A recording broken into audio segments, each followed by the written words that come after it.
જાડેશ્વર ચોકડીથી તવરા સુધીના રોડ ઉપર ઉડતી ધૂળના કારણે શુક્લતીર્થના મેળામાં જતા યાત્રાળુઓને નાગરિકો દ્વારા માસ્કનું વિતરણ કરવામાં આવ્યું હતું। જાડેશ્વર ચોકડીથી તવરા સુધી ₹20 કરોડના ખર્ચે બની રહેલા રોડની કામગીરી છેલ્લા કેટલાક મહિનાઓથી બંધ હાલતમાં છે,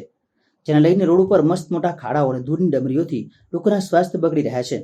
સ્થાનિક લોકો અને આગેવાનો દ્વારા વારંવાર રજૂઆતો કરવા છતાં, આંદોલનો કરવા છતાં પણ અધિકારીઓ કે રાજકીય આગેવાનોની આંખ ઉઘડતી નથી। ત્યારે હાલ શુક્લતીર્થ ખાતે ચાલી રહેલા મેળામાં લાખોની સંખ્યામાં લોકો મેળો માણવા આવતા હોય છે। ત્યારે કારતક સુદ પૂનમે લાખોની સંખ્યામાં યાત્રાળુઓ મેળો માણવા ઉમટી પડ્યા હતા। ત્યારે યાત્રાળુઓને ધ્યાનમાં લઈને જાડેશ્વર પૂર્વ પટ્ટીના જાગૃત નાગરિકો દ્વારા મેળામાં આવતા યાત્રિકોને માસ્કનું વિતરણ કરવામાં આવ્યું હતું, જેથી કરી મેળામાં આવતા યાત્રાળુઓના સ્વાસ્થ્ય ન બગડે। તેઓએ જણાવ્યું હતું કે આવનારા દિવસોમાં વહેલી તકે આ રોડની કામગીરી શરૂ કરવામાં આવે તે ખૂબ જરૂરી છે। પૂર્વ પટ્ટી પર આવેલ શુક્લતીર્થ ગામમાં પૌરાણિક મેળો ભરાઈ રહ્યો છે, તો ત્યાં જે શ્રદ્ધાળુ જઈ રહ્યા છે તેમના સ્વાસ્થ્ય સાથે જે રોડ ઉપર ડમરી ઉડી રહી છે એના લીધે નુકસાન ના થાય એના કારણે આજે બોલશે ભરૂચ ટીમ દ્વારા એક નાનો સરખો વિરોધ કાર્યક્રમ બી રાખવામાં આવ્યો છે, માસ્ક વિતરણ કરી। જાડેશ્વર ચોકડીથી તવરા સુધીના રોડ બનવાનું જે પ્લાનિંગ થયેલું અને જે શરૂઆત કરેલી એ દરમિયાન અમે કલેક્ટરશ્રીને એક આવેદનપત્ર અહીંની તવરાથી માંડીને અને જાડેશ્વર ચોકડી સુધીની સોસાયટીઓના તમામ પ્રમુખોએ આવેદનપત્રમાં સોસાયટીના સહી સિક્કા કરીને અને એમને આપવામાં આવેલું, જેમાં ઘણા બધા રોડ બનવા દરમિયાન ક્રિએટ થનારા પ્રોબ્લેમો લખેલા, એમાંથી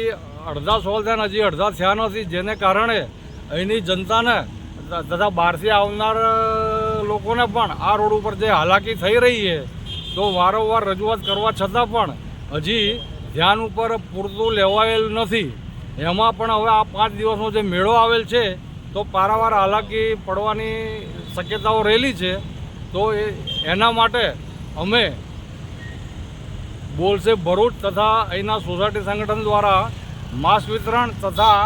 આ જે ડસ્ટિંગ વગેરે જે પ્રોબ્લેમો થઈ રહ્યા છે એનો એક વિરોધ પ્રદર્શિત કરવા માટે અમે હાલ અહીંયા એકત્રિત થયેલા છીએ। તમામ જે ગામના લોકો જે અસરગ્રસ્ત છે, જે રોડને લઈને આજે અમે લોકોએ માસ્ક વિતરણનો કાર્યક્રમ રાખેલો છે, જેથી કરી જે સ્થાનિક લેવલના જે પ્રશ્નો છે એનું ટૂંક જ સમયમાં નિરાકરણ આવે તેને લઈને અમે લોકોએ સર્વે આજરોજ